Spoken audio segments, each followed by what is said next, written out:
Welcome to our High Rock monthly video for August.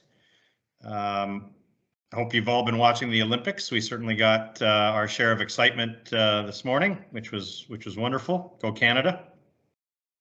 I'm Scott Tomlinson, and with me on the call is Paul Tepsich, the managing partner and founder of High Rock. And let's talk a little bit about what happened in July. Bonds were a little better, U.S. equities a little better. The only thing that really didn't perform well, Paul, was I guess the preferred shares. Perhaps they've maxed out their performance. Well, I think there are two drivers of preferred shares. Actually, first of all, let's go back and say they've had excellent performance year to date. Yeah. Number one, so giving up a little bit of ground or even trading flat as we've seen through the month of July would not be uncommon. But there are two drivers for most of the preferreds, which are rate resets. They are interest rates going higher, leads to higher pref prices and returns, and lower corporate bond spreads. So we still see lower corporate bond spreads. They're compressed substantially in the investment grade market, but interest rates went down and bond prices went up, as we can see sort of in the green line in Canada bonds. So I think that's why prefs kind of lagged a little bit, just really interest rates moving higher or lower rather. And you know, it's been interesting when we talk about interest rates, because one of the, I guess, the themes behind a lot of the movement in interest rate securities like bonds or preferreds has been the inflation theme. And I've had a number of conversations with clients recently around inflation, and I tell them that basically we look at it from sort of two different angles. One is, you know, how it affects you personally and how it affects your wealth forecast going forward. And that's a very personal situation where we look at, you know, what you consume and where you consume it. And then, of course, there's the inflation that the central banks are monitoring, and of course, wanting to make sure that inflation stays under control. And obviously, one of the big concerns out there is that we get a growth slowdown, but still have this wave of inflation behind it, which takes us back into a theme that was pretty rampant in the 1970s, which is stagflation. And I guess, you know, those are some concerns that I've had conversations with clients around, and I'm wondering if you have any thoughts, Paul. Well, it seems to have abated, and I think we're probably still seeing inflation headlines in the press. But if you look at some of the underlying issues, you know, really what drove some of that inflation chatter the past 6 months or so has been commodity prices skyrocketing, and quite frankly, they have been for the past 7, 8, 10 weeks falling dramatically. You know, you can look at lumber futures as an example, but most of them have come off their highs. There are still some that are pretty lofty, but so I think it's reversing course a little bit, and let's just hope we don't end up with the stagflation scenario, because that would be bad for most everyone and everything. Yeah, absolutely. But we do have to keep an eye on it and monitor it, and you know, make sure we're protecting our clients from potential. One quick thing, Scott, you know, on that inflation chatter, you know, this past month, government bond yields declined. So the bond market clearly, you know, two months ago was, 3 months, 4 months ago was somewhat concerned perhaps about inflation, but perhaps as commodity prices have come off, it certainly no longer is, and government bond yields have dropped rather precipitously and bond prices up. So the bond market, as we have been saying for a number of years, typically knows best. It's an institutionally traded market. It's mammoth compared to the equity market, and it certainly doesn't appear to be worried about inflation at this stage.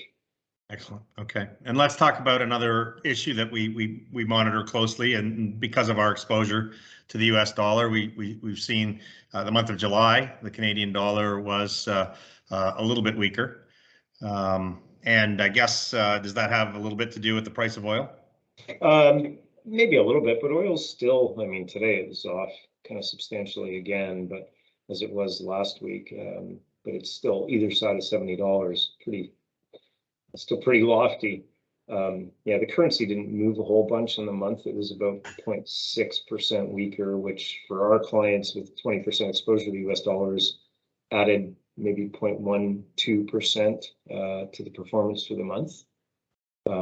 But I personally still think the Canadian dollar is overvalued. I worry about the amount of structural debt in the country. Yeah, no, I hear you on that. Excellent. Okay, well, again, we're looking at what happened in the month of July, and client portfolios, for the most part, continued to improve through the month of July. So that's a good thing. But of course, we're always looking at the long-term factors, and obviously, it's very important that we keep our clients focused on their specific goals, and we do that through their wealth forecasts. As always, I want to have conversations with people when they want to have them with me. But if anybody wants to discuss their inflation situation and how that impacts their wealth forecast, and of course, Paul, we're always available and looking forward to having those conversations. Let's talk a little bit about the global equity model. We're not doing a whole lot right now. We still think equities are well ahead of what we would consider to be reasonable value. By virtue of that, we are holding still some cash in the global equity model.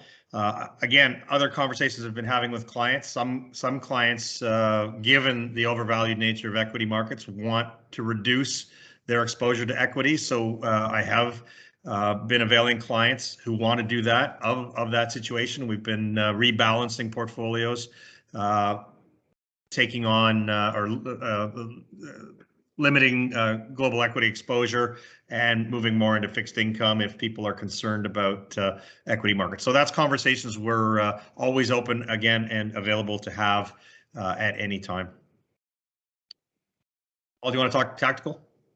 Yeah, we had, I guess, two trades in the tactical model across the month of July. One was a new issue. It's a high yield bond, but it's an energy bond, and the name is NuVista. So we actually put it in the tactical model. It does not belong in our high yield fixed income portion of or a high yield portion of the fixed income. So we consider it more equity like. So we did buy that.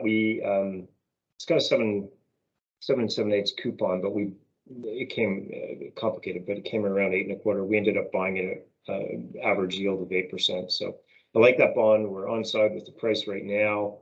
Oil is volatile, but we're appropriately weighted.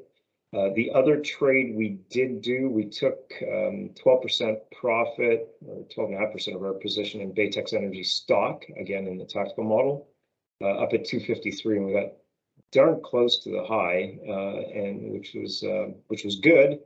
And then we bought more back at 227, which I felt at the time was a pretty reasonable downdraft. And shortly after we had bought some back, oil collapsed, from 73 to $65. And as I said earlier, it's kind of bounced back, and either side is 70 right now. But the stock is a bit lower where we bought back in. And those are the only trades we really did in the tactical model right now, Scott. Excellent. Anything to bring us up to date on the fixed income model? Fixed income, no, the only trade, well, it's not a trade. The only thing that happened was one of the high yield bonds in there, Air Canada. They refinanced the bond and they'll be calling. It hasn't been called yet. And this effectively, when an issuer calls a bond, it's they're redeeming it or taking it out in entirety, and they refinanced it with another new bond, which is a huge issue. It's about $2 billion. We didn't participate in that new issue yet. I felt it came a little bit tight, and they'll see if we can get it slightly cheaper on some sort of market downdraft. But I wouldn't mind replacing it just at the right yield. And that was it for fixed income. Excellent. Okay. And that pretty much takes us to the end. And hopefully this shorter and sweeter version is to everybody's liking. Again, we appreciated the feedback we did get from our shorter and sweeter version last month, which was definitely in the positive for it. So we'll continue to try and move these along in a more timely fashion. But anyway, thanks for joining us. Thanks for taking the time, and we look forward to talking to you all at the beginning of September. Till then, have a great rest of the summer.